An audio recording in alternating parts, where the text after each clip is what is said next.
Pinag-utos po ng ating presidente ni PBBM through the DOLE na magbigay sa MMDA ng 10 slots ng tupad para gamitin sa maging makatulong sa paglilinis at pag-clear ng ating mga waterways in preparation nga sa mga pag-ulan na ito. Metro Manila lang po itong 10,000 na ito at katuwang namin ang DOLE sa pag-screen, ang local government sa pag-screen at consolidate itong mga tupad beneficiaries na ito. At pagkatapos, ang MMDA ang mag-deploy sa kanila kung saan sila magagamit at makatulong sa intended na objective na linisin at paluwagin at pabilisin ang daloy ng mga tubig sa ating mga estero. So general sa tawag nito, saang parte ito ng Metro Manila sa mga lungsod? Ibig sabihin baka partner nyo dito mga LGU, USEC?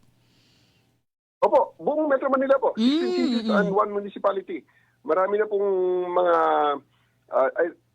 mga na-recruit at identified na rin po ang kanilang mga deployment areas.